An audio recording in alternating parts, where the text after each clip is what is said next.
Quando a gente fala de criar um mundo de fantasia, a gente pode começar com algo pequeno, como uma pessoa, um vilarejo, e chegar a algo grandioso e grande, né, cósmico, ou fazer o processo invertido.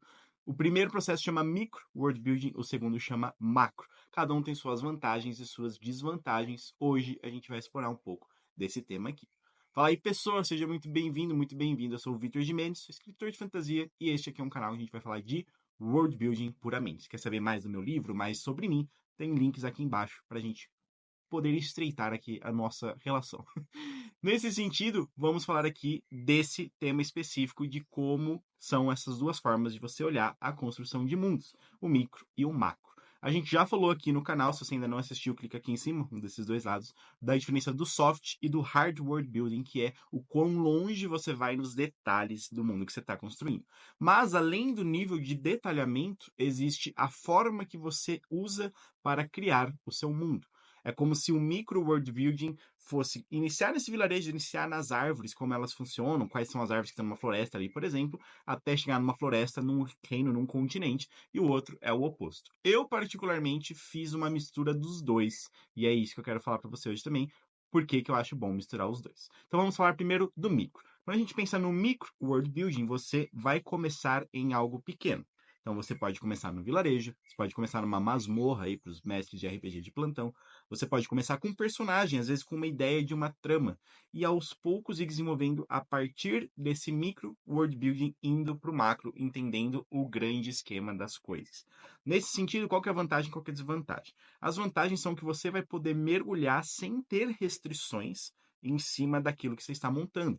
Então, se você está fazendo, por exemplo, você tem uma ideia de um romance ali entre dois personagens, que um é um cavaleiro que tem traços de dragão nele, não sei, pensei num exemplo aqui, e a outra é uma elfa, digamos assim, uma elfa que fugiu da floresta porque estava apaixonada por ele. Vamos colocar aqui um romance meio clássico aqui pra gente.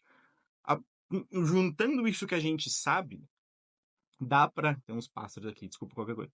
Juntando isso que a gente sabe, a gente não tem restrição. Por que que ele é assim? Por que que ela fugiu? Ah, isso não faz sentido, porque o reino dos elfos é assim, assim, assado. Isso não é muito da nossa preocupação no momento. Peraí, rapidão. Pronto. Nossa atenção ela tá mais voltada ali no relacionamento desses dois, de onde eles vêm, quais são os relacionamentos que eles têm, onde eles vivem, como que é o vilarejo onde eles vivem. Nesse vilarejo, quem que são as pessoas que moram nele? Como que são essas pessoas? Percebe que a gente está criando tudo sem entender ainda necessariamente o conceito macro. E aí, com base no que a gente for criando ali, a gente, por exemplo, descobrir que no vilarejo tem ali um sábio que sabe sobre um mundo distante de onde eles vivem, e como que esse mundo se desenvolve, e na verdade existem deuses que governam o mundo. Às vezes eles sabem uns mistérios que conforme os personagens vão evoluindo, você vai criando o resto do mundo. Eu tô passando por esse processo numa das mesas de RPG que eu tô narrando, em que eu criei um vilarejo no qual tem um eclipse solar eterno. Eles acreditavam num panteão de deuses e todo ano eles precisavam fazer uma oferenda, e essa oferenda ficava mais exigente a cada ano, até que chegou um ponto que era impossível lidar com ela. E aí eles partiram em busca de algo para além do que eles conhecem, para além da terra devastada que cerca eles. E aí, conforme eles estão descobrindo as coisas, eu estou complementando o que eles acham e como que é o mundo que abraça, né, que envolve aquele vilarejo no qual eles estão.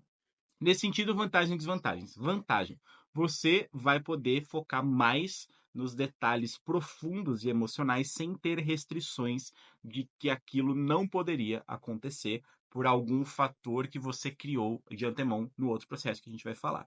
A desvantagem é que às vezes pode ter incoerência entre as coisas ou você vai ficar preso por algo que você criou. Então, se você veio do micro para o macro e você determinou que a magia, por exemplo, funcionava de um determinado jeito, ela vai ter que funcionar daquele jeito na regra total de magia que você criar, dentro daquele sisteminha de magia que você está montando. Então, você está montando um sistema de magia, você determinou que magias só podem ser feitas quando a luz do sol está no céu. Então, dentro do seu vasto sistema de magia, essa lei que você criou ali, pensando só num detalhe, não no sistema como um todo, vai ter que ser englobada depois. Nesse sentido, você não tem a restrição, mas você restringe o seu processo, né? Os dois eles vão restringindo cada um de um jeito. Aqui você vai. Peraí. Então, nesse sentido, essas são as vantagens e desvantagens do micro. Como que é o macro? O macro é o oposto. Você vai pensar como surgiu o universo, como que é todo o continente, todo mundo, e aí você vai vir descendo, criando aos poucos ali os elementos menores daquela relação daquele vilarejo, daquelas árvores, quais são as árvores que compõem aquela floresta. Assim você tem mais liberdade criativa, não tem nada que você criou que te restringe, e você vai criar todo um vasto sistema de coisas, de economia, de geografia, de história, antes de mergulhar no micro. E ele, assim como todos, também tem suas vantagens e desvantagens. Pegando aquele exemplo que nós falamos antes, ao chegar ali no relacionamento daqueles dois personagens, a gente, nesse caso, já saberia tudo do mundo. A gente já sabe de onde ela fugiu, a gente já sabe por que ele é do jeito que é, a gente já sabe como funciona o sistema de magia, a gente já sabe onde está aquele vilarejo, já sabemos tudo que o sábio daquele vilarejo sabe, então a gente não tem esses spoilers, né? Por um lado, isso é muito bom, porque a gente vai conseguir descobrir as coisas. Desculpa, falei errado. A gente não vai precisar descobrir as coisas conforme a gente desenvolve, a gente já sabe elas. Por um lado, isso é muito bom, porque facilita o processo, por outro, tira essa surpresa, né? Que às vezes a pessoa tem o prazer de ir escrevendo e ir descobrindo as coisas do mundo.